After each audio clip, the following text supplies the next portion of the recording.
Salam sejahtera. Selepas timbul dakwaan Emma dah berkahwin, akhirnya keluarkan kenyataan baru.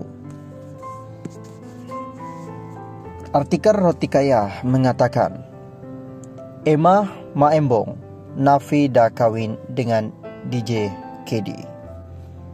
Lama berdiam diri pelakon Emma Maembong akhirnya tampil menjawab dakwaan dia sudah bernikah dengan seorang DJ dikenali sebagai DJ KD. Memetik Astro Gempa, Emma berkata sehingga kini dia masih solo dan dia menjelaskan perkara itu selepas ramai yang menyangka dia sudah berkahwin. Lagi saya diam dan lari, ada pula yang ingat saya dah kahwin. Sebenarnya saya belum kahwin dan masih solo. Bila saya tahu pasal gosip saya dah kahwin ini pun, mulanya saya tak nak layan isu ini. Rupanya gosip itu masih datang sampai ada yang ingat saya isteri orang katanya. Sementara itu Emma mengakui berkenalan dengan DJ KG namun tidak pernah bercinta seperti yang dikecoh di media sosial dan masih berkawan.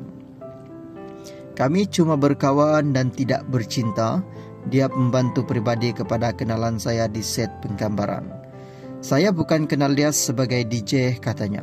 Dalam pada itu Emma turut menafikan dakwaan DJ KD punca dia bercerai dengan bekas suaminya Sazli Azhar serta mengatakan tiada siapa yang jadi punca mereka berpisah.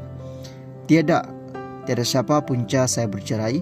Bagi saya buku yang dah tutup, kenapa nak buka balik? Saya selalu kata apa-apa yang jahat salahkan saja saya dan bukan orang sekeliling saya, katanya.